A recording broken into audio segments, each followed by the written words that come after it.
Imagine being told you can't teach unless you prove your loyalty to a specific version of American history. That's exactly what's happening in Oklahoma, and it's raising serious questions about politics in the classroom.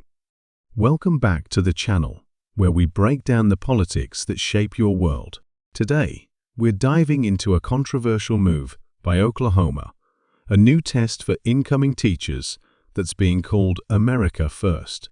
Is it about patriotism or political control in the classroom? Let's get into the facts. In Oklahoma, a new education policy will require some incoming teachers to take a controversial test being described as an America First exam. This test will apply to those entering the profession through alternative certification pathways, bypassing the traditional licensing process. According to state officials, the goal is to ensure that teachers understand and promote American values, founding principles, and a conservative interpretation of U.S. history. The exam was developed in collaboration with a conservative think tank that emphasizes patriotism and American exceptionalism. Questions are expected to focus on the U.S. Constitution, the Federalist Papers, and events like the American Revolution. However, critics argue that the exam reflects political ideology rather than academic rigor and may be used as a tool to filter candidates based on their beliefs rather than their qualifications. Teachers' unions and civil rights groups have expressed serious concern, claiming the test promotes a narrow and ideologically biased view of history. They warn it could silence diverse voices and perspectives in the classroom, especially those that address issues like systemic inequality, racial justice, or alternative interpretations of U.S. history. State officials maintain that the test is still in a pilot phase and only applies to a limited group of non-traditional applicants.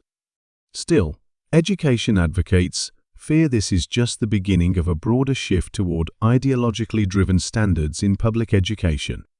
The worry is that what starts as a small initiative could expand into a widespread requirement that reshapes who is allowed to teach and what they are allowed to say. This move comes amid a larger trend in Oklahoma's education system. The state has already seen bans on certain books, opposition to DEI diversity, equity, and inclusion programs, and increased scrutiny of classroom content. These actions have created a tense and polarized educational environment, and the new exam is seen by many as another step in that direction. Public reaction has been sharply divided. Supporters call it a long overdue return to traditional values and a defense against what they see as left-wing indoctrination. Opponents argue it's a dangerous overreach that could limit academic freedom and discourage critical thinking. In the coming months, the true impact of this policy will begin to unfold, both in classrooms and in the broader debate over the future of American education.